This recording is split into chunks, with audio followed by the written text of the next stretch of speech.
Alléluia. Ça va?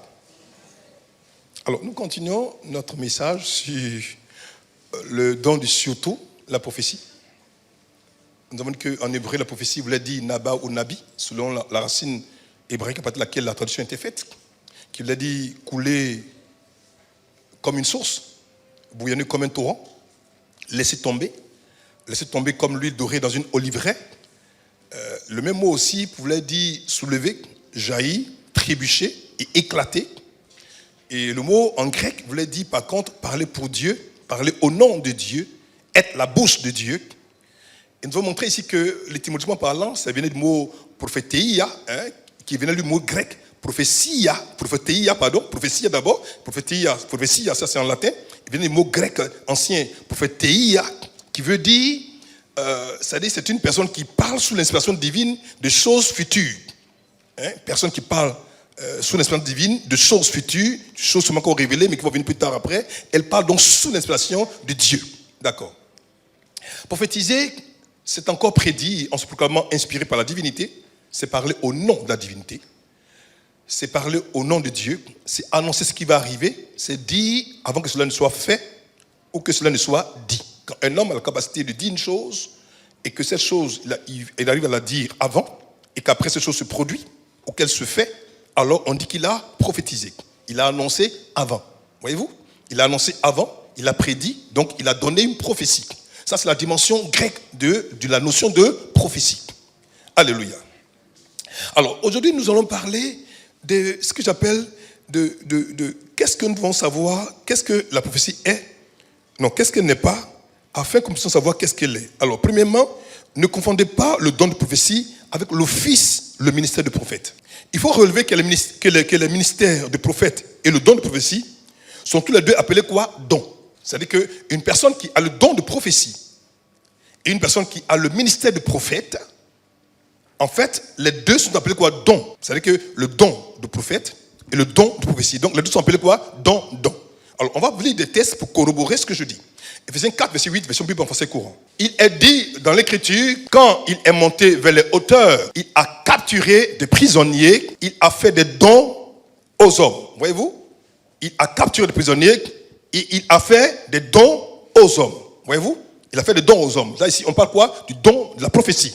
D'accord. Ensuite, la version Bible en français courant. C'est lui qui a fait des dons particuliers aux hommes, des uns. Il a fait des apôtres, voyez-vous? C'est lui qui a fait des dons particuliers aux hommes, premièrement, des dons des uns. Il a fait des apôtres, d'autres des prophètes, d'autres encore des évangélistes, des pasteurs ou des enseignants. Voyez-vous? Ici, on parle de dons et de dons. Donc, la prophétie en elle-même est appelée don.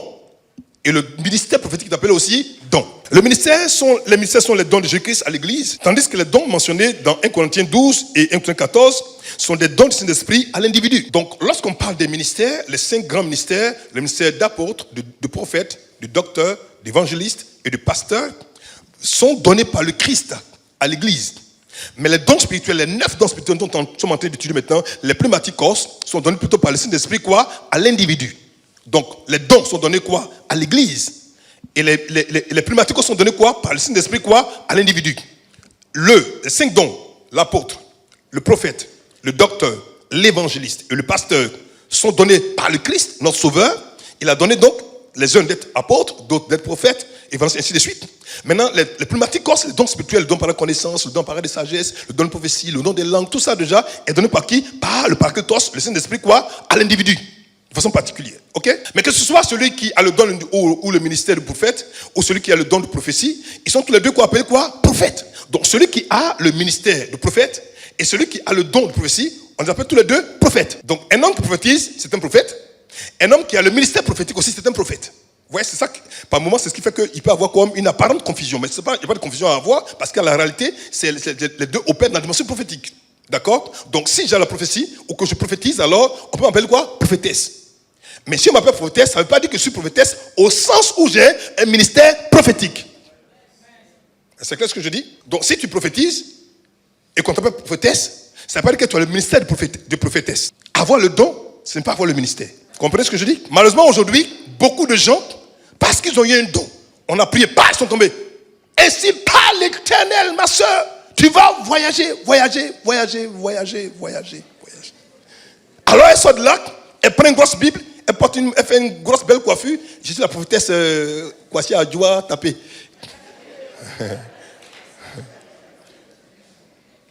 Ce n'est pas parce que tu as donné cette révélation qu'assurément que vraiment tu as le ministère.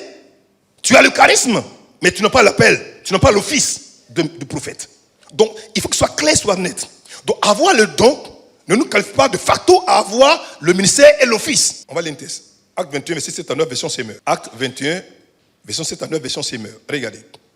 Nous avons terminé notre voyage par mer en allant de Tyr à Ptolémaïs. Dans cette ville, nous avons salué les frères et passé une journée avec eux. Dans le lendemain, nous sommes repartis par la route pour Césarée. Nous nous sommes rendus à la maison de Philippe, le prédicateur de l'évangile.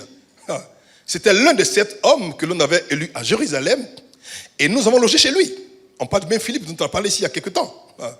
Il avait quoi? 4 filles non mariées qui étaient quoi? Prophétesses. Il avait 4 filles non mariées qui étaient quoi? Prophétesses. Dans cette version, on dit qu'elles étaient prophétesses. Vous voyez que c'est clair, non? Donc, on les appelle aussi quoi? Prophétesses. Mais regardez l'autre version. Donne-moi l'autre version. Donne-moi la version Brissegon. Comme nous sommes là depuis quelques jours, un peu nommé Agabus, descendu de Judée, et vint nous trouver. Il prit la ceinture de Paul, se lia les pieds et les mains et dit: voici ce que gars le Saint-Esprit. L'homme à qui appartient cette ceinture, les Juifs le liront de la même manière à Jérusalem et le livreront entre les mains des païens. Nous voyons cette nette distinction entre le simple don de prophétie possédé par les 4 jeunes filles, parce que dans la version qu'on a eue tout à l'heure, ils ont dans la mauvaise version, la version voulait dire qui ont le don de prophétie. On n'a pas dit qu'ils sont prophétesses, non. Ils sont trompés de version. D'accord? C'est pour dire, en français qu'on dit, qui ont, ces 4 filles de Philippe, qui ont le don de prophétie. Maintenant, lorsqu'on parle d'Agabus, on dit qui est le prophète Agabus. Donc, les 4 filles de Philippe avaient le don de prophétie. Elles prophétisaient, mais elles n'étaient pas prophètes comme Agabus. Je reprends ce que je dis. Donc, lorsqu'on parle des 4 filles de Philippe, ces 4 filles de Philippe, justement, qu'est-ce qu'elles avaient? Elles avaient quoi? Le don de prophétie. Elles prophétisaient. Elles n'étaient pas mariées, elles prophétisaient. Et c'est Paul quoi qui rencontre ça. C'est Paul qui parle de ça. Maintenant, il précise pour dire que lorsque le même Paul se trouve dans une situation où il doit monter à Jérusalem, un homme appelé Agabus, qui lui avait l'office, avec quoi? Le ministère de prophète, est venu et quoi? À prophétiser. Et en prophétisant, il a donné quoi? Des symboles spirituels pour montrer comment Paul a été quoi? Arrêté et emprisonné. Lui, par contre, il a le ministère quoi? De prophète. Il est différent quoi? Des 4 filles de Philippe qui avaient quoi? Le don de prophétie. C'est clair ce que je dis? Donc tu peux avoir le don et ne pas avoir l'office ou le ministère de prophète. Donc avoir le don ne te dit pas forcément que tu as l'appel du ministère. Mais tu peux aussi avoir le don aussi et après maintenant aussi entrer dans le ministère. Ça peut arriver. Le ministère de la prophétie est inséparable d'une personne. Le don de prophétie n'est qu'un instrument. Le don prophétique de l'esprit ne qualifie pas pour le ministère prophétique. Ce n'est pas parce que j'ai le don que de facto je suis forcément appelé au ministère. Ça peut arriver, mais ce n'est pas obligatoire, si vous voulez. D'accord? Je peux avoir le don. Et je peux avoir un don tranchant de prophétie. Mais ça ne fait pas de moi un prophète. Une femme même peut avoir une prophétise avec précision, avec clarté. Et souvent, aujourd'hui, on a beaucoup de ministères aujourd'hui, de prophétesses et de prophètes. Mais en fait, à la base, ils ne sont pas des prophètes, ils ne sont pas des prophétesses, ils n'ont que le don de prophétie. Et quand après, ils se rendent compte que pour être dans le ministère, c'est pas seulement on n'a pas besoin d'un seul don, on a le quoi de dire de revenir au pied d'un père pour les instruire, pour les enseigner, pour les préparer et pour les établir dans une église locale. Ils ne veulent pas. Ils veulent rester prophètes. C'est ce que vous voyez dehors et puis ça cadre ce que vous voyez là. Même dans la rue, tu donnes prophétie. Dans la rue. Ma soeur, toi, oui. Dieu m'a dit. Faites attention. La prophétie dans les rues, faites attention. Quand ce n'est pas dans une cadre de choses, la prophétie on donne dans la rue comme ça. Si ce n'est pas Dieu qui t'a appelé là, faites attention. Il y a des prophètes dans les rues aujourd'hui qui donnent des prophéties très bizarres. Et c'est toujours pour t'effrayer. En général, le don prophétique est utilisé quoi? Dans le cadre de l'église. Pour amener l'incroyant qui ne connaît pas Dieu, lorsqu'il entend que ces choses de son cœur sont dévoilées, sont mises à nu, son esprit est interpellé déjà, il tombe sur sa face, il adore Dieu, il sort de là, il va convertir, il va parler de Dieu aux autres. C'est mystérieux. Mais si ce n'est pas le cas, faites attention. Quelqu'un m'a dit, hey, pardon, monsieur, j'ai mon prophète déjà. Il s'appelle Kanga Blaise. Donc pour toi, la soirée, arrêtez. Non, je suis sérieux. Si vous n'êtes pas sûr avec vous-même, là, l'ennemi va vous détruire. Ils sont dehors, ils sont pleins, ils sont nombreux. Hein? Ah, ma soeur. Et puis ils vont dire quelque chose qui tire sur la vérité. Ils disent ça tire sur. C'est vrai même. Et puis tu coupes tes oreilles. Il t'a eu déjà. Il va t'envoûter, il va te voler, il va partir. On a affaire à quelqu'un ici dans cette église déjà. Faites attention. D'accord? C'est à ce niveau que beaucoup de se font avoir et pensent qu'avoir le don de prophétie nous donne un ministère, un office prophétique. Non. Avoir le don ne donne pas le droit d'avoir le ministère. Le don n'est que le don. Le don est donné à l'individu, pas Parce que c'est un instrument que Dieu donne déjà. Et Dieu nous a commandé, nous a amené à rechercher ce don-là quoi? Avec force, avec puissance. Mais le ministère, l'appel au ministère, c'est une autre affaire. C'est trop compliqué, les enfants. Ministère, demandez, vont vous dire, ils sont assis là, ils vont vous dire, ministère, ministère, ministère, il y a la mort dedans. Il faut pouvoir avoir un ministère prophétique, des dons plus grands que celui de la prophétie. Je le prends. Il faut pouvoir avoir un don au ministère prophétique, avoir des dons plus grands que le don de prophétie.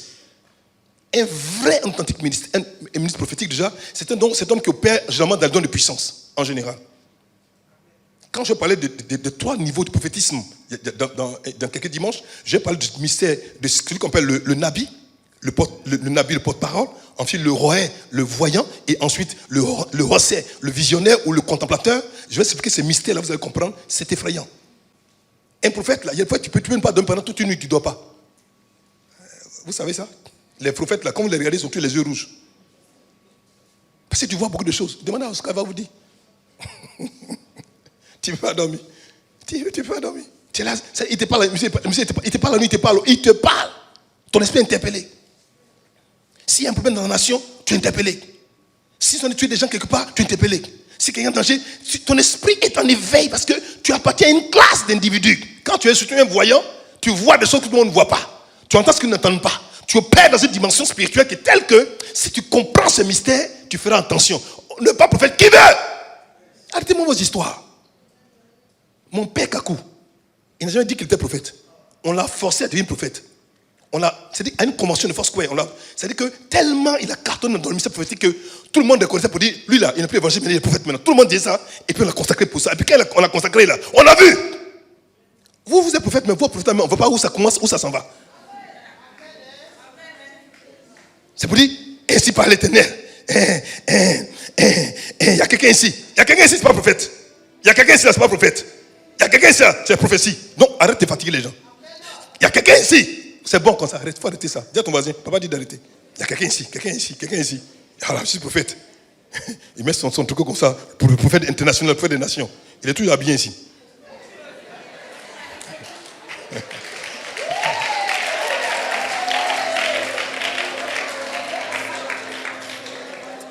Ah, moi, c'est que quand on dit quelqu'un prophète des nations, c'est qu'il a fait au moins 2 nations. C'est-à-dire qu'Abidjan, on a fait Côte d'Ivoire et puis au moins Ouaga. Mais, hein? Ah, on dit ils font ça par la foi. Mais ça fait 20 ans, la foi n'a pas encore venu. 20 ans. C'est tout un prophète international. Depuis 20 ans. Ah, camarades, soyons sérieux. Pardon, c'est trop sérieux.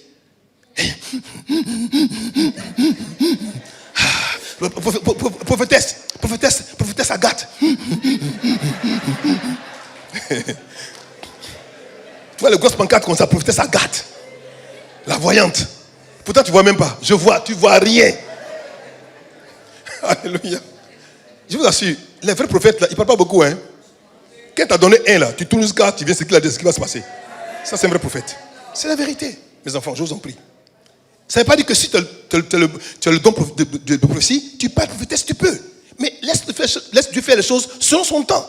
C'est-à-dire, ne force pas les choses que Dieu ne t'a pas données. Il ne te donne pas, ne t'arrose pas une grâce, une position que tu n'as pas encore. Si tu es appelé au ministère de pasteur et que tu voles le ministère prophétique parce que ça te plaît, parce que c'est à la mode, c'est en vogue, prophète, j'en ai un nom maintenant, et moi-même j'ai dit à ma femme, ils ont déjà changé mon nom, hein, parce que je vois des noms là même, on dit le scanner de, je sais pas, le voyant de la sculpture, c'est-à-dire, j'ai dit, quand toi-même, tu vois pas les noms, tu vas pas changer ton nom là aussi, ça. Alors, la situation donnée par Paul en 1 Corinthiens 14, verset 1, n'est pas de rechercher un ministère, mais un don. Quand on dit rechercher la charité et aspirer au don de l'esprit, surtout à celui de prophétie, il n'a pas dit surtout au ministère prophétique, il dit surtout au don de prophétie. Quand il parle de don de prophétie, il ne parle pas du ministère, il parle du don. Rechercher, mais surtout au don de prophétie, pas au ministère de prophétie. Donc quand on parle de ça déjà, il ne parle pas de la recherche de ministère. Malheureusement, aujourd'hui, on cherche un ministère, on ne cherche pas le don. Non, on s'est trompé. Paul veut qu'on recherche un ministère, on recherche un don et non le ministère. Maintenant, si tu as faim de devenir ministre de Dieu, qui établit Christ, qui donne le don, le Saint-Esprit. Qui qui t'a appelé au ministère? Christ. Qui donne le Saint-Esprit? Qui donne le don du Saint-Esprit? C'est le Saint-Esprit. Le Saint-Esprit donne les dons, les pneumaticos. Mais ce qu'il appelle au ministère, c'est quoi? C'est le Seigneur Jésus-Christ de Nazareth. C'est clair, c'est net, c'est séparé. Donc, si il t'a donné un don, il peut peut-être t'appeler à un autre office. Tu peux être pasteur et puis prophétiser. Tu peux être apôtre et puis prophétiser. Tu peux être docteur et puis prophétiser. Parce que c'est un don spirituel. Tout le monde peut le chercher et l'avoir. Et Paul nous a demandé d'aspirer à avoir ce don-là. Surtout à cette prophétie. Maintenant, avoir l'office, avoir le ministère de prophète, c'est une autre affaire. Mes enfants, c'est sérieux. Je vais vous dire une chose. Les prophètes là, je vais vous dire une chose. On tue les prophètes. Peut-être que c'est pas ça. C'est quoi tu aimes ça déjà? Les prophètes, on les tue. Vous savez comment est-ce que Isaïe est mort? Isaïe, vous savez comment il est mort? On l'a mis dans le bois pour lui, puis on l'a coupé en deux. On l'a coupé en deux. Un parti, on l'a coupé en deux. Isaïe. On l'a coupé en deux. Hein? Je vous dis encore. Et les prophètes qu'on a pris, on les a grillés. Grillés. Comme ça, on a grillé les prophètes. On les a grillés. Qui va être prophète? Vous voyez, en tout cas, tous les anciens ont disparu. Mon frère, pasteur est mieux. Pasteur là, moins. Alléluia. Est-ce qu'on peut acclamer le Seigneur? Beaucoup aujourd'hui ont le don de prophétie et font croire qu'il y a un ministère prophétique. On ne bâtit pas un ministère avec un don. On ne bâtit pas, on ne construit pas, on n'élabore pas, on ne prépare pas. On n'entre pas de ministère parce qu'on a un don. Tu peux avoir un don, mais fut-il même un don opérationnel, un don efficace, un don puissant qui opère ta vie. À 100% c'est juste. Ce don n'est pas suffisant pour créer une église, pour créer un ministère. Non, ce n'est pas suffisant. Il faut un appel authentique, une rencontre authentique. Mes enfants, écoutez-moi, si tu t'amuses en train de ministère sans que tu t'aies appelé vraiment, tu peux mourir et tu perds ta vie et ton éternité. Oui! Nous-mêmes là, demandez aux hommes de Dieu, on arrive à un moment donné, Seigneur même, Dieu même, est-ce qu'il m'a appelé même? Les pasteurs sont où? Vous n'avez jamais posé des questions comme ça? Vous n'avez jamais posé des questions comme ça? Parce que tu as dit, tu l'impression que tout, tu ne comprends rien. Tu dis, mais j'ai fait quoi à Dieu? Tu n'as rien fait à Dieu, camarade. Tu n'as pas qu'on t'a appelé? Tu n'as pas dit que je t'ai appelé? Donc, continuons à voir. Il est au milieu de l'eau. Il nage, mais il n'avance pas. Quand tu vois la baisse, c'est loin. Derrière, c'est loin. Tu pars, tu es au milieu. Tu dis, qui m'a envoyé ici? Mais quand tu es appelé, quelle que soit la difficulté, même quand c'est dur, à entre les doigts, il te dit, mon fils, je suis avec toi. Continue, avance, vas-y. Parce que ce n'est pas de toi, c'est lui qui t'a choisi. Et tu ne choisis pas parce que tu es beau, parce que tu es belle, parce que tu es forte, parce que tu parles bien. Non! Il t'a choisi parce qu'il t'a choisi. C'est un choix qui vient de lui. C'est une décision qui vient de lui. C'est une décision souveraine que le Dieu du ciel et de la terre a prise pour toi. Parce qu'il t'a choisi, il sait qu'est-ce qu'il y a en toi. Tu peux aujourd'hui être un comptable et Dieu va faire de toi quoi? Un grand évangéliste. N'aie pas peur. Mais si tu n'as pas appelé, pardon, reste là où on t'a laissé. Le don prophétique est comparé au don des langues, plus une notation de langue, mais pas au ministère prophétique. Lorsqu'on fait la comparaison du don prophétie et du don des langues, ce n'est pas le don prophétie avec le ministère prophétie. Non, non. Ce n'est pas le don de prophétie et le don des langues. C'est le don de prophétie et le don de langue et son interprétation qu'on compare. Mais on ne compare pas le don de langue et son interprétation avec le ministère prophétique. Non. C'est différent. Donc comprenez ici, vraiment, quand on parle du don du ministère prophétique, déjà, c'est quelque chose qui est carrément différent. Ici, on n'est pas encore arrivé à la dimension du don du ministère prophétique. On va en parler plus tard après. Maintenant, je parle don prophétique, du don de prophétie. On peut t'appeler prophète. Maintenant, prophète dans le sens que tu as un office de prophète, tu as un ministère de prophète. Non. Tu as seulement le don. Tu as seulement la capacité quoi? De prophétiser. De dire, ainsi parle l'Éternel. C'est tout ce que tu as. Ça s'arrête là. Il faut que ce soit clair. Papa, après, boum, tu es tombé. Papa Ganga, je viens te dire, bon, vraiment là, après maintenant, je commence mon ministère. Ah bon? Quel ministère? Ah non, ministère prophétesse. Depuis quand Dieu t'appelle ministère prophétesse? Mais là, dimanche passé, quand il roulait ici, là. Quand il roulait, tu n'as pas vu ça? J'ai vu, mais ma fille t'a trompé. Tu n'as pas appelé le ministère. On t'a juste donné un don. C'est pour parler de Dieu. Écoutez, j'ai rencontré un jour un monsieur qui vient me voir. Il dit que Dieu l'a appelé. J'ai dit, ok. Dis t'appelles quel ministère? Il me regarde. Je suis sérieux devant Dieu. Il dit, bon. Et Dieu t'appelle, il dit, oui. Il t'appelle quel ministère? Il dit, non, Dieu m'a dit d'aller gagner les âmes. Il dit, oui, d'accord, mais il t'appelle quel ministère précisément? Il dit, oui. Il m'a dit, mais il ne peut pas me répondre. Il dit, bon, vas-y de côté. Première question. Deuxième question. Quand tu l'appelles, tu as dit d'aller dire quoi aux gens? Il dit, ah bon? Hi. Et le drame, c'est qu'il a dans son église. Hein? Il a dans une église. J'ai dit, mais quel est le message que tu prêches? Il dit, non, mais je passe tous les messages. Il dit, non. Quand tu t'as appelé là, il t'a dit quoi? Qu'est-ce qu'il t'a donné pour aller dire aux gens?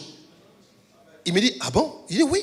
Parce que quand tu appelles, il va d'abord te dire à quel message tu appelles. Ou tu es prophète, ou tu es apôtre, ou tu es docteur, ou tu es pasteur, ou tu es évangéliste. Il va te demander quelle est la nature du message que tu dois donner maintenant au monde. Il me regarde. Et ensuite, il va te dire maintenant sur quel peuple il va t'établir. Où est-ce que tu vas, ce qu'il t'a donné comme appel, ce qu'il t'a donné comme message là, tu vas dire ça à qui? Dans quel lieu? Dans quel pays? Dans quel endroit? Il me regarde. Il ne comprend pas. Je dis, petit, retourne. Sors. J'ai dit, camarades, vous jouez avec cette affaire? Il a mort dedans. On ne joue pas avec ça. C'est sérieux ce qu'on fait. C'est sérieux. Et vous pensez que c'est parce qu'on n'a rien à faire? Vous, quand vous dormez, nous on ne dort pas. Quand vous ronflez, vous faites des programmes, vous tirez comme ça là. Nous on ne se tire pas. Je suis sérieux. En ce moment, merci, quelqu'un a joué en disant, Seigneur ta grâce, Seigneur ta grâce, Seigneur ta grâce. Toi tu dors, lui il ne dort pas. Ce n'est pas tout le monde qui a appelé à faire ce genre de choses. Si ton cœur n'a pas été préparé à ça, tu ne pourras pas le faire. Si tu rentres, que tu rentres comme je dois, quelque chose soit ce produit, tu vas finir par y arriver. Pourquoi? Parce que Dieu t'a appelé. Et s'il t'appelle, il va te qualifier. S'il te qualifie, il va t'accompagner, il va t'assister. Mais il ne t'a pas appelé, camarade. C'est pas comme tout le temps, tu peux revenir en arrière. Il n'y a pas de honte à ça. Et d'aucuns, comme ils se rendent compte qu'on ne les a pas vraiment appelés et qu'ils veulent forcément rester là pour faire croire qu'ils ont été vraiment appelés déjà, ils s'entêtent. C'est pour ça que beaucoup sont morts. Souvenez-vous de Simon le magicien. Quand ce qui s'est passé avec son frère, quand il a vu Philippe opérer, il a vu Jean-Pierre opérer, qu'est-ce qu'il a dit? Il lui a donné l'argent pour avoir le don.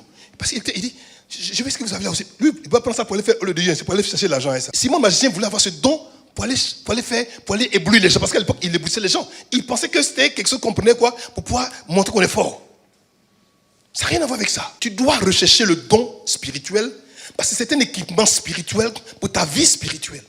Quand je parle du mystère de la prophétie, où je dis qu'il y a la prophétie qui vient de quelqu'un d'autre, il y a la prophétie que toi-même tu reçois, que toi tu te donnes à toi-même là. Tu dois comprendre que prophétiser, c'est pas seulement recevoir. On peut prophétiser quoi? En parlant à soi-même. Je suis grand, je suis béni. C'est notre façon de prophétiser. On va béni. Cette année, on sera béni grave. Comprenez? Donc, si tu n'as pas ce don pour toi-même, comment est-ce que tu peux prendre toi-même, tu te bénis toi-même? Parce que toi-même, tu es une personne qui doit être bénie. Ta bouche peut te bénir. Parce que quand tu prophétises, c'est pas toi qui parles. C'est Dieu qui parle par ta bouche, mais de façon surnaturelle. Donc, si ta bouche n'est pas préparée à ce mystère, comment est-ce que tu peux le faire? Mon fils, ma fille. C'est pour ça qu'il dit, fais attention à ton réservoir. Fais attention à ton cœur. Là, fais attention à ce truc. Car ni le don de parler en d'autres langues et celui d'une personne ne font de cette détente, un voyant. C'est-à-dire qu'à la limite, c'est pas parce que j'ai le don de parler en langue, que j'ai le don d'interprétation de langue et que j'ai le don de prophétie. C'est-à-dire que c'est ce que j'ai là déjà, ça fait au moins un voyant. Parce qu'en fait, quand on parle d'un prophète, c'est au moins un voyant. Au moins un voyant. Parce que tous les prophètes, au moins, ont la capacité de voir. C'est-à-dire un vrai prophète, un bon prophète, par jour, au moins, doit avoir au moins une petite vision. Quand papa c'est comme ça là, donc on dirait que mon titre là, j'ai enlevé ça vite. Parce que ça fait 2 mois, je n'ai pas encore eu de vision. Tu peux t'asseoir comme ça au bureau, tu as une vision. Tout à l'heure, même avant de venir, j'ai beaucoup de visions. Mais ça, c'est pas demandé. Tu es en train de me dire, bah, il te montre. Tu dis, prie pour ça, prie, automatiquement prier. Automatiquement, laisse ce que tu es en train de faire. Tu es en train de prier. Parce qu'il faut que ton antenne soit connectée au Créateur. Quand c'est connecté, s'il y a quelque chose qui vient dans le monde spirituel, il te dit, prie pour ta personne. Et quand tu m'en pries automatiquement, à cause de ta prière, Dieu intervient. Maintenant, tu peux avoir des visions sporadiques, ponctuelles, qui ne peuvent pas dire forcément que tu es prophète. Mais à la réalité, fonctionnement, un homme qui opère dans le prophétique, qui prophétise même déjà, il peut avoir même un petit songe. Mes enfants, vous voyez ce que je dis? Pourtant, un homme de Dieu qui est connecté, qui est consacré, c'est-à-dire que la vision, la révélation, écouter Dieu, c'est quelque chose qui vient de façon naturelle dans sa vie. Troisièmement, le don de prophétie se trouve en fin de liste parmi les dons de 1 Corinthiens 12 à 10. Le ministère prophétique est le deuxième parmi les ministères. C'est-à-dire que lorsqu'on fait la liste des dons spirituels, on va voir par exemple que le don de prophétie vient par exemple quoi? À la fin de la liste. Maintenant, parmi les ministères, le don de prophète vient en deuxième position. Donc ça veut dire qu'effectivement, ça montre qu'il n'y a pas d'égalité. Si il y avait une égalité, on allait voir que le don de la prophétie serait par exemple en deuxième position et le ministère prophétique serait aussi en deuxième position. Mais ce n'est pas le cas. Si ce n'est pas le cas, ça démontre clairement avec des attitudes qu'à la réalité, un homme qui a le don de prophétie n'est pas forcément un prophète.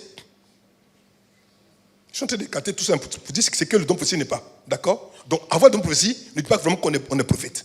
Mais on peut être prophète aussi. Quand on est prophète, on a assurément le don de prophétie. Mais l'inverse n'est pas toujours vérifié. 1 Corinthiens 12, verset 28. Et Dieu a établi dans l'église, premièrement, des apôtres, secondairement, des prophètes. Donc, ça veut quoi? En deuxième position. Troisièmement, des docteurs. Ensuite, ceux qui ont le don des miracles. Puis ceux qui ont le don de guérir, de secourir, de gouverner, de parler diverses langues. Voyez-vous? Donc, on voit ici vraiment que le don ministère prophétique déjà vient quoi? En seconde position. Quand le don prophétique vient à la fin de la liste, selon 1 Corinthiens chapitre 12, verset 10. Donc, lorsqu'on voit ces deux éléments, on prend conscience qu'à la limite, il n'y a pas d'égalité entre les deux. Donc, avoir un don de prophétie ne veut pas dire vraiment qu'on appelle le ministère prophétique. Il faut que ce soit clair et net. D'accord? Donc, si tu vois quelqu'un qui prophétise bien, c'est bon. Ah, prophétesse, c'est bien, c'est bien. Mais elle est prophétesse dans le sens qu'elle donne une prophétie. Elle va prophétiser dans le sens qu'elle a le ministère prophétique. C'est clair? Alors, en Actes chapitre 16, chapitre 19, verset 6, pardon. Lorsque Paul leur eut imposé les mains, le Saint-Esprit vint sur eux et il parlait en langue et prophétisait. Paul était parti dans cette ville justement. Il y a des hommes qui n'avaient pas encore reçu le Saint-Esprit. Paul dit, mais est-ce que vous avez reçu le Saint-Esprit quand vous avez cru? Il dit, mais on n'a même pas entendu dire qu'il y a le Saint-Esprit. Il dit, ah bon? Il dit, oui, donc il lui impose les mains. Au moins, il lui impose les mains automatiquement. Il commence à parler en d'autres langues. Acte 19, verset 6. Il commence à parler en d'autres langues. Mais ceux qui parlent en d'autres langues là, ce ne sont pas des prophètes. Ils ont prophétisé. Mais ça veut dire qu'à la limite, ils ont prophétisé parce qu'ils ont reçu quoi? Le don de prophétie. Mais ils n'ont pas reçu le ministère de prophète. Vous voyez ce que je dis? Quand Paul lui impose les mains, ce qu'ils ont reçu quoi? Ce n'est pas un ministère. Ils ont reçu quoi? Qu'un don. Continuons. Ceux qui ont prophétisé après l'imposition des mains de Paul à Éphèse n'étaient pas des prophètes ayant un ministère prophétique. Le mot prophète signifie simplement quelqu'un qui parle pour. C'est au Moyen Âge que ce terme a acquis le sens de prédiction. À l'origine, ce terme de prophète n'avait pas ce sens initial. J'ai dit tout à l'heure, ça veut dire, on a expliqué le sens tout à l'heure lorsqu'on a commencé le test. Mais c'est seulement dans le Moyen Âge, c'est-à-dire qu'il n'y a pas vraiment longtemps, que ce terme a pris cette connotation de prédire. Ce sont les Grecs qui l'ont dit, parce que j'ai dit l'année passée déjà, pendant le dimanche passé, que les Grecs, à l'époque, on parlait de ce qu'on appelle les oracles. Les oracles, on les appelle les prophétesses, mais pas comme le prophétesse avec ES, pas deux S, c'est prophétesse, accent grave S, prophétesse, qui veut dire quoi? Des personnes qui avaient la capacité vraiment de prédire l'avenir. Mais ce n'était pas des prophètes dans le sens de Dieu, c'est plutôt des pythonistes. Ce sont des oracles, dans le sens qu'il y a des gens qui avaient la capacité de voyance. Donc c'était carrément différent. Donc le terme prophétesse, en fait, même, est un terme qui n'est pas vraiment approprié. Donc on l'a emprunté vraiment à la Grèce antique et on l'a maintenant placé dans nos écrits contemporains pour qu'on puisse mieux comprendre la chose. Sinon, le vrai terme pour parler du prophète, c'est le terme de Nabi, le terme de Roé, le terme de Hosé. Voilà le terme qu'on parle, on peut parler de prophète. Je reprends. C'est-à-dire que quand on dit prophétesse, le mot prophète, prophétesse là, le mot prophète n'est pas un terme qui est hébraïquement fondé. Quand on va parler d'un prophète dans la dimension hébraïque, on parle du porte-parole qui est le Nabi, on parle du Roé qui est le voyant, et on parle du Hosé qui est le visionnaire ou le contemplateur. Voilà un peu les termes les plus adéquats. Mais pour qu'on puisse bien comprendre, on a voulu assimiler cette notion aux notions de prophète, pour qu'on comprenne qu'un prophète peut dire des choses qui sont encore accomplies, il le dit avant qu'on sache que c'est quoi, c'est un prophète. Mais quand on dit quoi, c'est un Nabi. C'est tout. Alors, nous allons continuer aujourd'hui et nous allons avancer. Et nous parlons aujourd'hui de c'est quoi? Quels sont les buts scripturaires de la prophétie? La prophétie, c'est quoi? Le premier but scripturaire de la prophétie est tiré de 1 Corinthiens 14, verset 3. On va lire la version Louis II et la version Alfred Cohen, parole vivante. Il dit, celui qui prophétise, au contraire, parle aux hommes, les édifie, les exhorte et les console. Je prends. Celui qui prophétise, au contraire, parle aux hommes, les édifie, les exhorte, les console. Donc voilà les trois buts de la prophétie. Donc toute parole prophétique qui sort de la bouche d'une personne, qui n'a pas ces trois caractères fondamentaux, à la réalité, réellement, ce n'est pas une prophétie. C'est autre chose, mais ce n'est pas une prophétie. Quand on dit, celui qui prophétise quoi? Au contraire. Si on dit au contraire, c'est à l'opposé de. Ceux qui parlent en langue, ceux qui prophétisent au contraire, parlent aux hommes. Ceux qui parlent en langue, parlent à Dieu. Ils prophétisent, parlent aux hommes, les édifient, 1, les exhortent, 2, et les console, 3. Donc ces trois mots-là, je vais essayer de les expliquer pour que ça rentre dans notre tête. D'accord? Continuons. Alors, version parole vivante. Regardez, vous allez voir, la parole vivante est plus claire par rapport à ce test. On y va. Il dit, par contre, celui qui apporte aux hommes un message compréhensible, sous l'inspiration divine, s'adresse aux hommes, ses paroles les édifient, les exhortent, les consolent, elles les aident à prendre les décisions opportunes. Donc, lorsqu'on prophétise, en fait, par la prophétie, tu veux comprendre, mon fils, ma fille, ne voyage pas, je veux te garder, ne voyage pas, je veux te protéger. Donc, au moment où tu entends cette prophétie, tu t'apprêtes à voyager, tu dis, on dit que mon père me dit de ne pas voyager parce qu'il y a un problème, automatiquement quoi, tu vas prendre la bonne décision pour dire, donc, je ne voyage plus.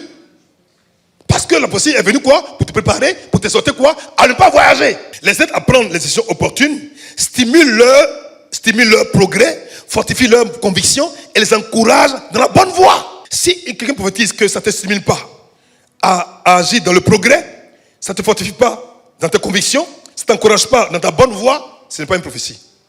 C'est que le support est prophétique, mais le contenu n'est pas prophétique. J'en parlerai tout à l'heure. Nous le répétons pour le parler en d'autres langues. Les hommes parlent surnaturellement à Dieu. Par la prophétie, Dieu parle surnaturellement aux hommes à travers l'organe de l'homme. Ça, c'est encore pour mettre encore la différence. Lorsqu'on parle en d'autres langues, on parle à Dieu sans qu'il y ait une instruction. Directement. Je parle directement à Dieu par le parler en d'autres langues. Mais quand je prophétise, je parle quoi? Aux hommes. Dieu prend ma bouche, il prend mes organes vocaux, mes organes d'expression, ma bouche, ma langue et tout le reste déjà, et il parle aux hommes. Mais la langue, je parle quoi? À Dieu. Vous voyez? Comme ça et comme ça. C'est clair? Deuxièmement, la prophétie est destinée à l'édification, littéralement à la construction de l'église, à l'ensemble des croyants. 1 Corinthiens 14, verset 4, version parole vivante, Alfred Cohen. La langue de prière, donc si la langue de prière, on parle de parler en langue, ne profite qu'à celui qui parle, qu'à celui qui la parle, pardon. Mais celui qui apporte un message inspiré contribue à la croissance spirituelle de toute l'assemblée. Lorsque quelqu'un donne une parole prophétique, déjà, ce n'est pas pour lui-même. Il ne se construit pas lui-même, mais il construit l'assemblée. Lorsque quelqu'un donne une prophétie tout à l'heure pour dire, mes enfants, n'ayez pas peur, vous ne mourrez pas, tout le monde va crier Amen. Voyez-vous? Pourquoi? Parce qu'on parle à l'assemblée et tout le monde en est béni. Mes enfants, vous allez prospérer, tout le monde va crier Amen. Vous avez une promotion, tout le monde va dire Amen. Mais c'est fait à dessein parce que Dieu veut quoi? Il veut construire l'assemblée, il veut bénir l'assemblée, il veut forger l'assemblée, il veut construire l'assemblée. Il veut le faire. Il n'a pas d'autre choix que ça. Donc, quand la prophétie, elle vient dans un but précis de bâtir, de construire, de consolider, de raffermir et de construire quoi? L'église. C'est le sens de la prophétie. Donc, vos prophéties qui font que tout le monde a peur, puis on ne veut pas venir à l'église là, c'est pas prophétie. Vous là, je vous dis, arrêtez, je vais vous tuer. Ça c'est règlement des comptes. C'est pas prophétie. Ça dit qu'à la limite, quand tu es prophète, que tu en parles avec ton frère, ta soeur ou avec ton mari, le mari ne l'a pas abandonné son argent 2 semaines. Ils ont fait par la main de venir à l'église. Et puis subitement, elle arrive à l'église, elle veut prophétiser. Les gars sont mauvais là. Les maris méchants. Dieu vous voit. Dieu va vous punir. C'est-à-dire que après le culte, va votre mari, il faut lui parler, mais il faut laisser prophétiser après. On ne peut pas bosser pour régler le problème de foyer. Ce n'est pas correct. D'accord? Vous pensez que je plaisante? Je n'exagère pas. C'est même plus grave que ça. Le but du Seigneur Jésus a toujours été de bâtir son église. Aussi, nous ne pouvons pas négliger ce don merveilleux essentiel qu'est la prophétie. C'est un don puissant. C'est un don qui fait croître les églises. Si on sait l'utiliser comme c'est doit, l'église va grandir. Qui n'aime pas la prophétie? Qui? Tout le monde aime la prophétie. Mais une prophétie claire, qui exhorte, qui édifie, qui encourage. Tu sors de là, tu es chargé comme ça. Ah, Seigneur, merci.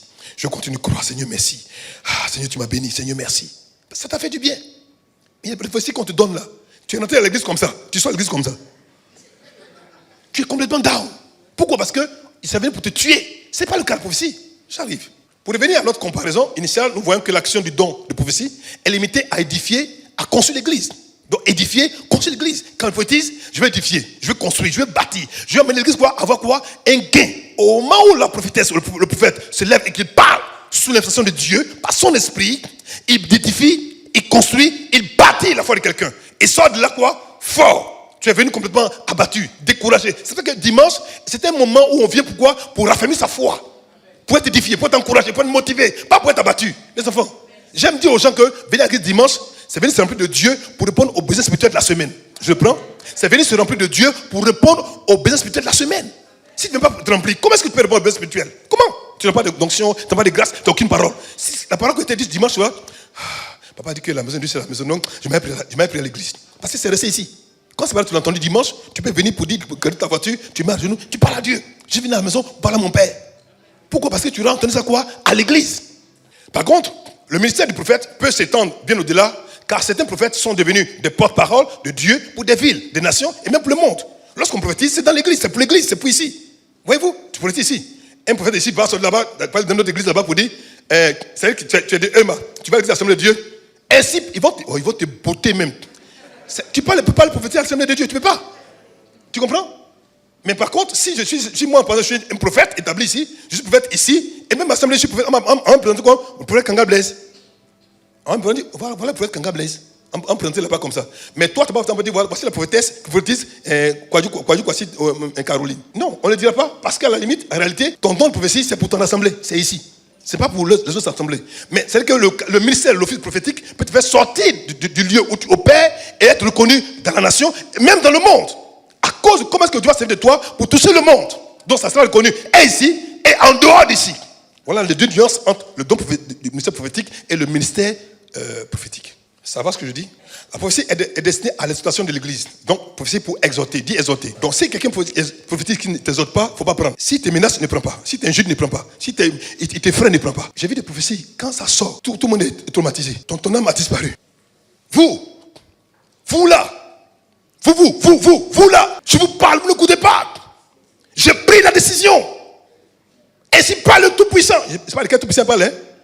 Cette année, vous les menteurs là, je vais vous tuer un à un. Vous pensez que j'exagère? Et puis souvent même la mec, a dit même, c'est que ce mec qui vient, toi qui viens en retard là, toi, tu te premier. Toi, tu es deuxième. Donc les gars me disent, ah bon? Mais Dieu, je fais quoi? Ne me tue pas, pardon. Aïe! Mes enfants, vous jouez, hein? Écoutez, des gens ont pris la prophétie pour contre les assemblées. Tu te quittes l'église, tu vas mourir. Ce n'est pas divin, c'est diabolique. Ce n'est pas de Dieu. Elle vient pour t'exhorter. Mon fils, ma fille, ne baisse pas les bras. C'est compliqué, c'est difficile maintenant, ma fille. Mais demain, ça sera meilleur. C'est que ton âme est bénie. C'est comme un paf, comme un baume qui va te... C'est-à-dire, tu es comme régaillardi. Tu prends courage. Ma fille, c'est vrai. Tu as tellement crié, tu n'as rien vu. Mais mon Dieu me dit, il te dit, ton espérance, cette année, sera exaucée.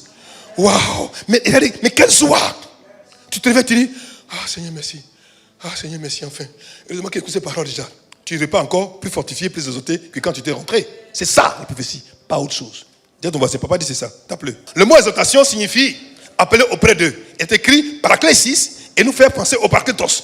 Quand on prophétise, c'est-à-dire qu'on t'appelle auprès d'eux. Dieu t'appelle auprès de lui. C'est-à-dire que tu étais tellement désemparé, il t'appelle auprès de lui. Il te réconforte, il t'encourage, il te motive. Sa chaleur là, il te la communique. Il t'appelle quoi? Auprès de lui. Quand il t'exhorte, il t'appelle auprès de lui. C'est quelque chose se passe au point où tu sens que Dieu est à côté de toi. Ton espérance, ton désespoir disparaît et l'espoir commence à renaître. Ta peur disparaît et la foi commence à renaître. Par la prophétie, par l'exhortation, tu prends conscience que Dieu est en train de reconstruire, de bâtir quelque chose qui était en train de commencer à se détruire en toi. Il le rebâtit, il va le repeaufiner, il va le regaillardir. Et tu sens qu'en toi quelque chose est en train de remonter. Tu sens bien. Et tu as envie de continuer de persévérer dans la même lancée. Pourquoi? Parce que Dieu t'aime. Écoutez mes enfants, Dieu peut nous sauver pour venir nous effrayer tous les dimanches. C'est quel Dieu ça? Il t'a sauvé d'abord et puis il t'effraie. Il y a des assemblées, tu t'en vas, les gens ont peur comme ça.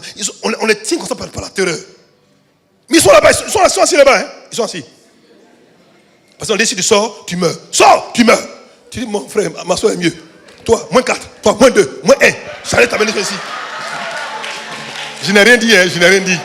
Je n'ai rien dit, hein. Vous les chrétiens là, je ne sais pas par là, je n'ai rien dit. Elles semblent comme le Seigneur. Alléluia. Oui, sois sérieux. Je vais poser ce fondement parce que quand on va. J'ai fait cet enseignement parce que quand je vais rentrer dans le prophétique même là, on peut venir sur les hommes. Comme ça, c'est là clair. Quand je commence à prophétiser ici, je dis, papa avait dit ça déjà pour ne pas que ça vous effraie. C'est pour ça que je pose ce fondement déjà. Donc, voyez-vous, c'est-à-dire que. Mais le mot a le sens de quoi? De rapprocher, de garder, mais ce n'est pas le sens de reproche, de menace ou d'agression. On ne prophétise pas pour faire des reproches. Si tu as des reproches à me faire, moi quand ma fille, pardon, viens, appelle-moi au bureau, puis fais-moi des reproches. Papa, ça n'a fait ça m'a fait mal. Il faut pas prendre.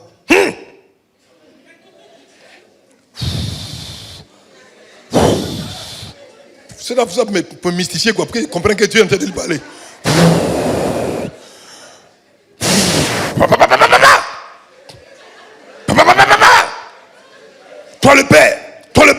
Toi le père, fais attention, sinon, tu vas voir. Ah, camarade. Pardon, faut menacer la prophétie, va me aller au bureau là-bas, je vais t'écouter, pardon, je vais t'écouter. Aïe, c'est toi sérieux. Dieu parle. Il prend ton corps, il prend ta bouche, il prend tes organes vocaux. Il s'adresse à son peuple pour leur donner un peu plus d'espérance, d'espoir. Écoutez mes enfants, dehors c'est compliqué, c'est pas évident.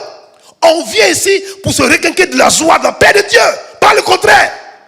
C'est pour ça que la parole de Dieu est appelée la bonne nouvelle. Bonne nouvelle, pas mauvaise, bonne nouvelle. Tu seras béni. Oh, tu seras en bonne santé. Tu ne mourras pas de mort prématurée. Dieu fera de toi une personne bénie. C'est ça l'évangile. C'est pas autre chose.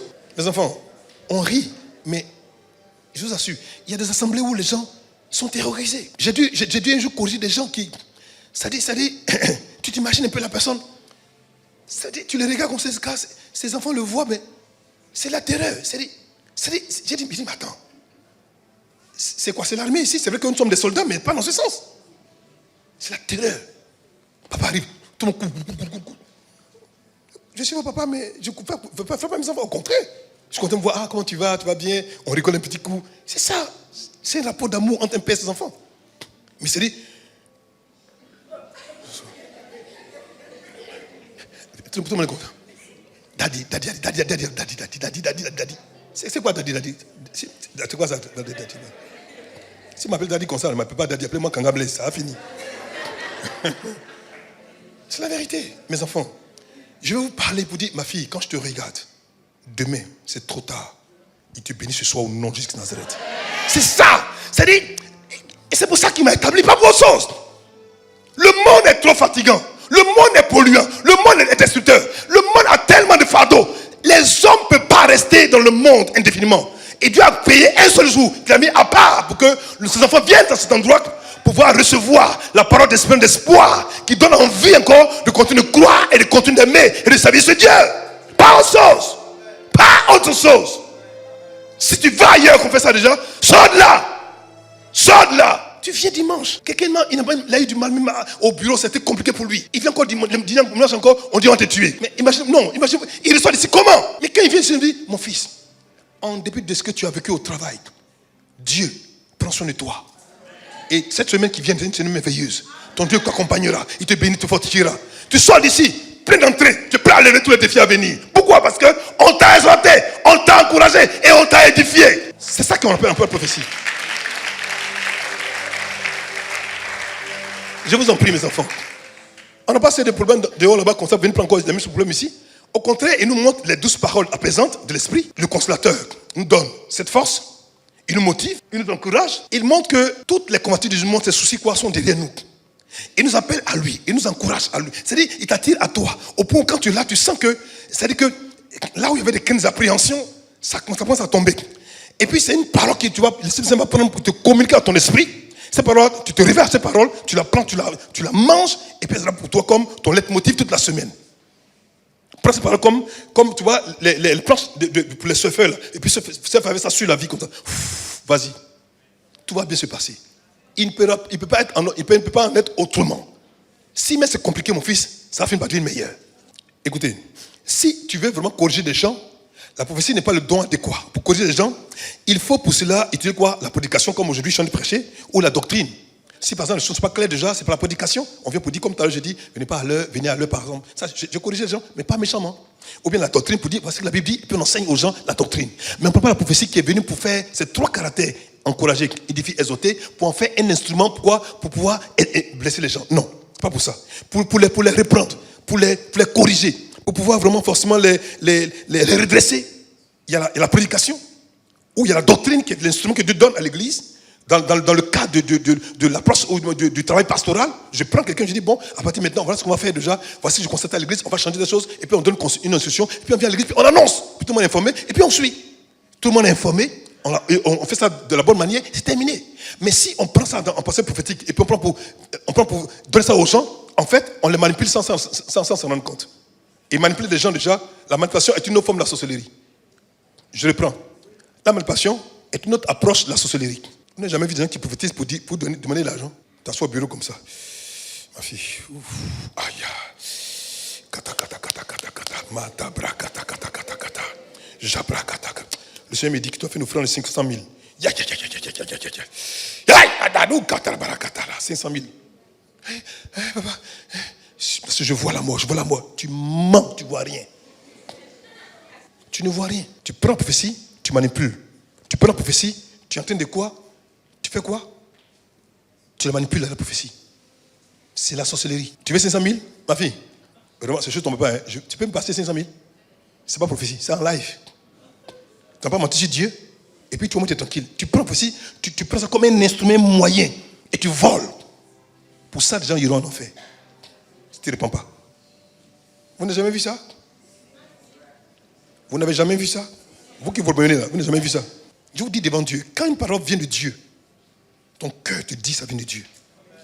C'est-à-dire que tu peux expliquer, mais ton cœur est interpellé. Dans ton âme, tu sens que quelque chose ne va pas. Parce que Dieu lui-même veut te parler. Il ne va pas faire parler prendre ton argent. Dieu ne va pas mettre ton argent, il veut ta vie. Il a donné son fils pour te sauver. Il va prendre toi ton argent.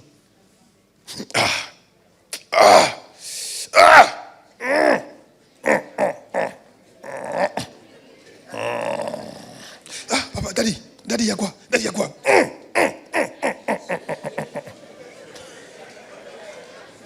« 500 000. » Et le drame, c'est que 500 000 francs que tu n'as jamais donné à Kangablaise ici pour faire l'eau de Dieu là. Là-bas même, là, tu comme ça. Maman, de toute façon, le monsieur là, il faisait, on dirait qu'il avait quelque chose de mauvais. Donc, 500 000, tu t'en vas. Daddy, voilà les 500 000. Ma fille, heureusement que tu m'as les 500 000 quoi. J'arrache la mort. J'arrache la mort. Mon pauvre pasteur Constant qui crie toujours. Sors. Quand la main, la hanche là. Même 1000 francs, tu ne l'as jamais donné. Il a donné 500 000 francs dehors là-bas. C'est une hérésie. Si on vous fait ce genre de choses, refusez. On te dit, on veut acheter par exemple un split. On veut que quelqu'un me donne, tu donnes. On dit, fais-nous faire volonté. Mais lorsqu'on passe par la prophétie pour te prendre l'argent, il y a un problème. La prophétie n'est pas faite pour prendre l'argent aux gens. C'est fait pour exhorter, pour édifier et pour encourager. C'est tout. Maintenant, il peut y avoir quelqu'un qui peut recevoir une révélation pour dire, voilà, j'ai une révélation. Dieu m'a dit de faire une offrande. Mais il ne m'a pas dit le montant de l'offrande que tu dois faire. Va prier, va te dire. Tu dois prier, puis quand tu pries là, si tu ne te convaincs pas, il ne faut pas faire. Parce que tu n'es pas convaincu. Mais si tu vas qui te convainc, fais-le. Parce que Dieu t'a donné une instruction, il t'a donné une instruction, et puis il dit, va prier, Dieu te convainc ce qui se passe déjà. Et quand tu vas aller prier, si vraiment ce qu'il a dit de Dieu déjà, le Dieu du ciel et de la terre va te parler. Il dit, effectivement, on doit faire l'offrande pour telle chose. Mais c'est un cadre précis. Et ce n'est pas tous les jours. Même chaque fois que tu vas voir le prophète, la prophétie, tu dois faire offrande. Et toujours tu vas là-bas encore. Et puis ta vie n'a pas changé jusqu'aujourd'hui. Tu ne comprends pas qu'il y a un problème. Je te parle pour que tu comprennes que la prophétie là, toi-même là, tu es le meilleur prophète de ta vie. Je n'ai pas encore parlé, écoute-moi. Tu es le plus grand prophète de ta vie. Il n'y a pas mieux que toi qui sais ce que tu veux. Donc ta bouche là, ce n'est pas fait pour manger. C'est fait pour prophétiser. Quatrièmement, la prophétie est destinée à la consolation de l'église. On a édifié, on a exhorté, on va maintenant consoler. Voilà les trois caractères. 1 Corinthiens 14, c'est 3. C'est le même projet. Ceux qui prophétisent, au contraire, parlent aux hommes, les édifient, les exhortent, les consolent. Les consolent. Consolation. Le mot grec employé pour consolation signifie réconfort, soulagement dans l'épreuve ou la détresse. Réconfort, soulagement dans l'épreuve ou la détresse. Soulagement, réconfort dans l'épreuve ou dans la détresse. Mais si tu vois que ce n'est pas le cas, mon fils, ma fille, tu fais quoi là-bas? Je t'en prie, mes enfants. On a encore des voix d'authenticité de Dieu qui sont correctes, qui sont sérieux. Il y en a. Mais faites attention. La prophétie est destinée à convaincre celui qui ne croit pas et à révéler les secrets de son cœur. On en parlait dimanche passé. Je vais en parler plus, on va partir à la maison. 1 Corinthiens 14, verset 24 à 25. 1 Corinthiens 14, verset 24 à 25. Mais si tous prophétisent et qu'ils subviennent quelques non-croyants ou un homme du peuple, il est convaincu par tous et il est jugé par tous. Les secrets de son cœur sont dévoilés de telle sorte que Thomas sa face, il adorera Dieu et publiera que Dieu est réellement au milieu de vous. Ça, c'est le mystère du surtout de la prophétie. On a parlé des 4 aspects du surtout. On en a parlé déjà, mais ce n'est pas ça ce matin. Il dit, les secrets de son cœur sont dévoilés de telle sorte que Thomas sa face, il adore Dieu, il adorera Dieu et il publiera que Dieu est réellement au milieu de vous. Donc, c'est-à-dire que quand ces secrets sont révélés par la prophétie, tu viens avec une pression inouïe. Toi, il y a ça. Et puis, Dieu est grand, oh Dieu, bon, c'est pas possible. Seigneur, je t'aime, je t'adore. Et puis, venez, Dieu parle ici. C'est ça la prophétie. Mais cette prophétie-là, le support est prophétique, mais le contenu n'est pas prophétique. C'est ce que je vais développer maintenant pour introduire le mystère qui va passer dimanche prochain. Regardez. Jean 4, verset 18 à 19. Regardez. Car tu as eu 5 maris et celui que tu as maintenant n'est pas ton mari. En cela, tu as dit vrai. Qui parle ainsi? Le Seigneur Jésus-Christ de Nazareth. La femme, elle est samaritaine. Lui, il est juif. Et il n'y a pas de rapport entre les samaritains et les juifs. Il y a une barrière. Comment faire pour pouvoir entrer dans son sillage pour lui parler de la bonne nouvelle? Il fait quoi? Il pose une question d'abord, il dit, donne-moi à boire. Elle dit, mais toi qui es juif, tu me demandes, moi qui suis samaritain, de l'eau à boire. Tu sais que nous, les juifs des samaritains, il n'y a pas de relation. Il dit, oui. Il dit, si tu avais celui qui te demande, donne-moi à boire, toi, tu as demandé de l'eau à boire. Il dit, mais elle ne m'embête pas le seau et puis tu me donnes de l'eau à boire. Il dit, maintenant toi, il dit, va appeler ton mari. Elle dit, je n'ai pas de mari. Il dit, oui, tu as eu raison, parce que tu as eu 5 maris. Celui qui est maintenant, ce n'est pas ton mari. Où? Elle se dit, forcément, il y a un problème. Il ne me connaît pas, c'est un étranger. Comment il peut parler avec autant de précision? Le support d'expression est la prophétie, mais le contenu, ce n'est pas la prophétie. Quand on va commencer à naviguer là, si ce n'est pas clair, ça va fatiguer. Lorsqu'il a parlé, parce que prophétiser, c'est parler pour. Donc, il a parlé pour. Mais le contenu, la parole prophétique, ce n'était pas la prophétie. C'était quoi? La parole de connaissance. Donc, lorsque tu comprends ces réalités, tu dois comprendre qu'il y a des personnes qui ont la parole de connaissance, ils pensent qu'ils prophétisent. En fait, ils ne prophétisent pas, ils sont donnés par de connaissance. Quand tu dis, mon fils, ma fille, il y a 4 ans, c'est pas prophétie. Le support pour donner la révélation est la prophétie, mais le contenu, quoi? La parole de connaissance.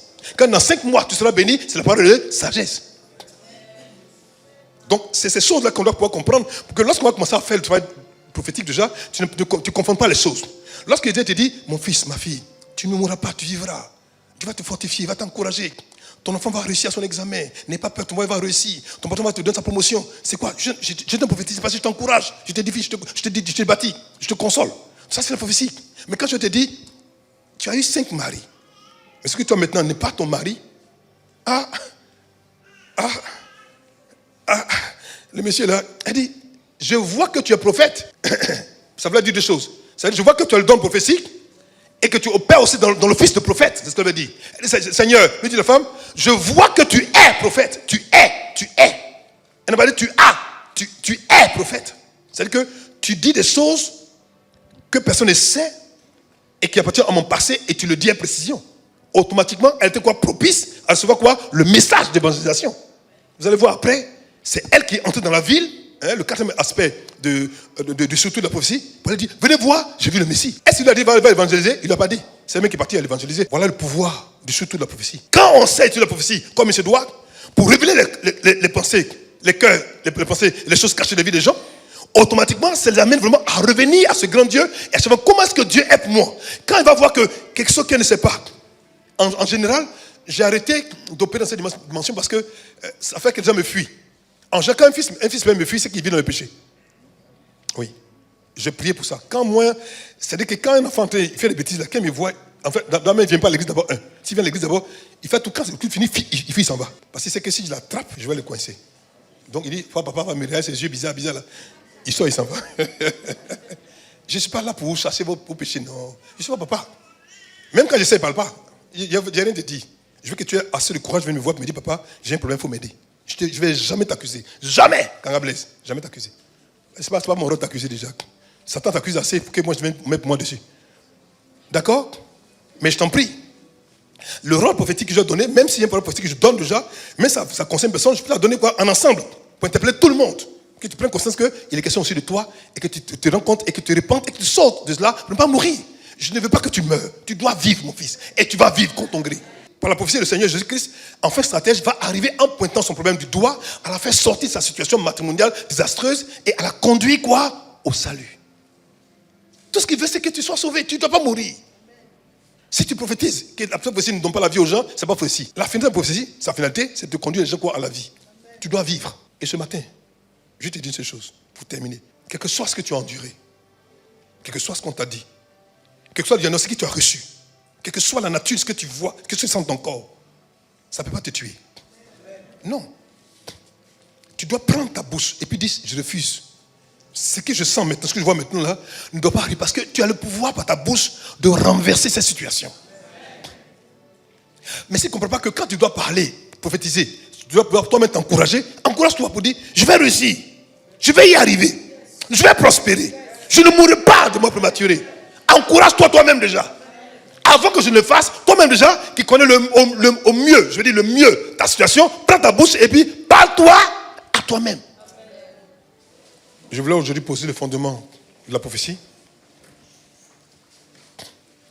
J'ai expliqué de façon très plate, de façon très...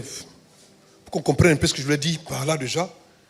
Prophétiser, c'est un grand don, un puissant don. Et on nous encourage à tout faire pour avoir ce don. Il faut qu'on le recherche, compris, pour avoir ce don. Mais en même temps, prophétiser a 3 buts. Encourager, édifier et exhorter. Et on ne peut pas prophétiser comme un support pour effrayer, pour tourmenter, pour traumatiser les gens. Au contraire, pour les manipuler, non plus. Mais il faut que ce soit un support pour les faire du bien. Si on le fait comme il se doit déjà, on comprendra que notre bouche nous-mêmes déjà est un moyen que Dieu nous donne de prendre pour construire notre vie. Donc quand le matin tu te réveilles le matin, que tu te lèves dans ton miroir, tu as fait ta belle coiffure, quand tu es là comme ça, tu dis « Waouh, quelle belle femme !» Non, tu vivras ma fille, tu seras élevée, tu prospéreras. Toi-même tu te parles à toi, ton miroir. Quand je sors d'ici, personne n'énumérera non dans ma vente, au nom de Jésus Nazareth. Voici une femme que Dieu a bénie, que Dieu a élevée, femme de grâce, comme elle est belle. Je suis belle comme ça. C'est sérieux, c'est comme ça qu'on prophétise. Moi, quand il prophétise, même ma femme me dit, camarade, tu parles d'elle, mais bien sûr, qui est fou? Un dangereux gars, waouh, mon Dieu, Seigneur. Manda, bro, sakaya, kata, kata, kata. Et je commence à prier, c'est fini. Donc, on va faire la même chose, on va faire cet exercice ce matin. Oublie-moi, oublie ton voisin déjà, oublie qui est à côté de toi déjà. Ce que tu as que de dire là, dis ça au Père. On est dans la maison de Dieu, on est chez nous à la maison. Parle à la maison, parle au Père à la maison. Il va t'entendre. Ouvre la bouche et parle à Dieu. Il faut commencer à protéger sa propre vie. Dis à Dieu qui tu es. Dis-lui. Dis-lui, dis-lui, dis-lui, dis-lui, dis-lui. Dis Seigneur, je suis une belle créature. Mon corps respire la santé de Dieu. Aucune maladie ne peut être dans mon corps. Tout mon corps est nettoyé de tout ce qui est maladie. Je respire la vie divine, la grâce de Dieu, la paix de Dieu. Je suis un homme prospère. L'argent me reconnaît, l'argent me voit et me reconnaît. Et court jusqu'à moi. Je ne peux pas manquer de quelque chose. Je refuse le manque, la misère, la pauvreté. J'appelle l'excellence. J'appelle la faveur, la grâce, la bonté, la miséricorde. Dieu merci Père. Parce que ce jour, cette semaine est ma semaine. Une semaine de rencontre. Une semaine de percée. Une semaine de gloire. Une semaine de faveur. Une semaine d'élévation. Oui Seigneur. Lorsqu'on parle d'un homme en Côte d'Ivoire, que Dieu a pris en bas, que Dieu a positionné stratégiquement, mon nom sera toujours en tête. Je ne peux pas manquer quelque chose. J'appelle la faveur. J'appelle la grâce. J'appelle la percée. J'appelle l'élévation. J'appelle la gloire. Seigneur, me voici. Envoie-moi. Envoie-moi. Envoie-moi. Que par ma présence, les démons fuient. Que la maladie fuit. Que les démons fuient. Que la démonie fuit. Prie Dieu. Parle au Seigneur. Parle au Seigneur. Insiste. Vas-y. Prends ta bouche. Et parle à ta vie.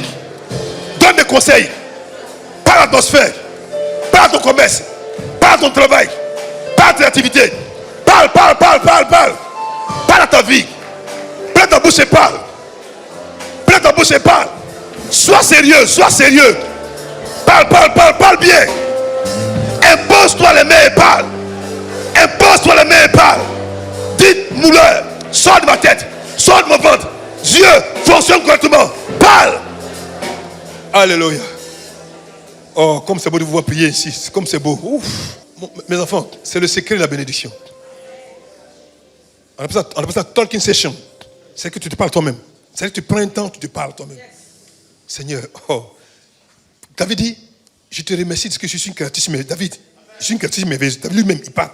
Il a compris le mystère. Si quelqu'un dit qu'il n'est pas beau, là, tu dis tu es un menteur. Il faut dire moi là. Moi, mais c'est que moi, je suis beau. Lève ta main droite. Dis Père, ce matin, à la maison de mon Père, chez moi, j'ai parlé. Et tu m'as écouté. Je t'ai demandé au nom de Jésus. Et je sais que tu m'as exaucé. Et j'ai foi que moi, Broukanga Blaise, jamais Satan n'écrira la dernière page de ma vie. Car toi, Père, à qui j'appartiens, tu l'as déjà fait. Une page de gloire, une page d'excellence, une page de démarcation, une page d'élévation, une page de percée, une page de faveur, une page d'excellence. Oui, Père, je le connais et j'atteste que le miraculeux est et sera mon quotidien. C'est pourquoi je déclare, je ne mourrai pas de mort prématurée. Je vivrai et je prospérerai. Et le monde saura et témoignera que mon Dieu Le Seigneur Jésus-Christ est Dieu. Est Dieu. Est Dieu. Accorde-moi le don du surtout, la prophétie. Et fais de moi un prophète pour ma vie, pour ma ville, pour mon pays et pour les nations. Au nom de... Que Dieu vous bénisse.